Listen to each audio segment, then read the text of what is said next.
Hello guys, maayong gabi kaninyong tanan. Sa mga katulad kong mga OFW, magbigay lang ako ng siyam na pamaagi para kayo'y makatigom sa kwarta.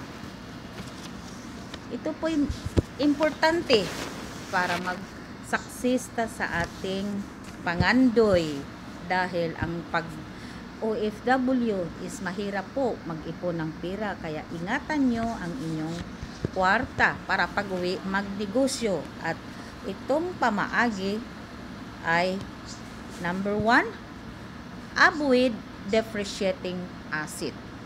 To avoid, ito yung number 9. The number 9, the rules para magkaroon tayo ng idea.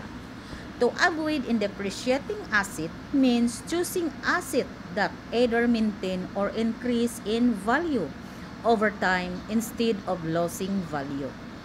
For example, include real estate, stock of stable companies, and certain types of collectibles. It's important to research and understand the potential for appreciation or depreciation before making the investment. Ito po yung number 9. So, number 8, make your money work for you. It involves investing it wisely. Kailangan bago kayo mag-invest, pag-aralan yung mabuti kung ang pag-invest nyo ba is totoo. It involves investing it wisely so that it grows over time through interest, dividends, or capital appreciation. Consider option like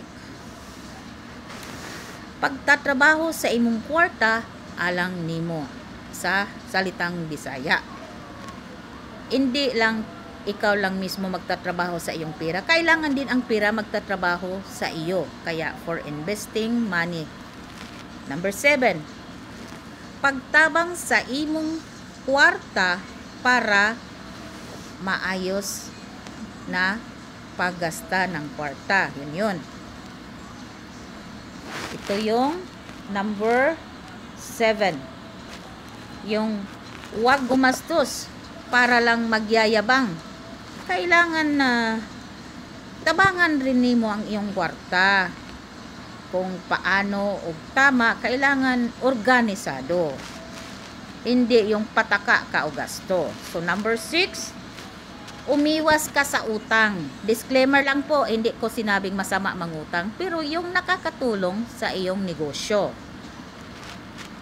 Kasi may utang naman na nakakatulong kung ito'y negosyo man. Hindi yung mangungutang ka lang para ibayad din sa utang mo.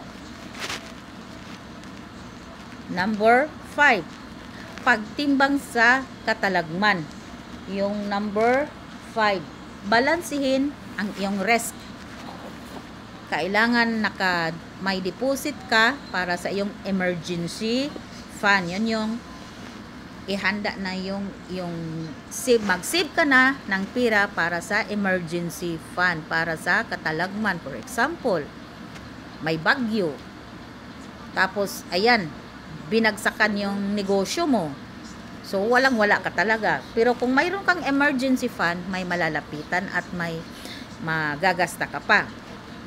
At ang number 4, pagtukod sa tumong og tinguha. Set goals. Proper goals. Yan ang importante. Kailangan may goals. Kailangan nakaplano, organisado para hindi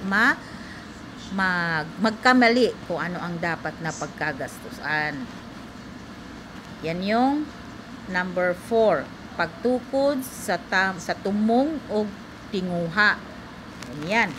So, ang number 3, maging organisado. Ganon din sa ating buhay. Organisado. Kamukha din sa bed. Kamukha sa bed ko ngayon, nagrambol. Kailangan naka-arrange. Organisado. Step by step. Hindi naman pwedeng pira, tatargetin mo yung 100 to 1 piso. Kailangan matuto ka sa 1 piso. hanggang aabot ng 5 piso, 10 piso. Hindi yung umpisa ka sa 100 papunta sa piso. Baliktad yun. Kailangan umpisa ka muna sa piso. Yan yung organisado na. Number 2, mindset. Tamang mindset. Tamang paghuna-huna. Kailangan may mindset ka. Yung bago mo gawin ang isang bagay, may tumong og tinguha ka na gagawin. Ang mas maganda siguro kung isusulat mo sa papel para hindi sayop. Yung nakaplano, parang gumawa ka ng tinapay, mayroong recipe na siya. Susundan na hindi magkamali. Kung itong recipe is 1 scoop, susundin mo talaga yan para hindi masisira yung tinapay. Ganon din sa ating paggamit ng ating pera, pagplano. So, ang number 1 naman, kung ikaw naman ay nag-umpisa na sa iyong negosyo, sa isang buwan, una mong sweldohan ang iyong sarili. Bago ka mag-minus doon sa mga expenses. Unahin mo yung sarili mong sweldo. Nasweldohan ka lang, hindi yung porke ikaw may-ari, ikaw manager, ikaw na.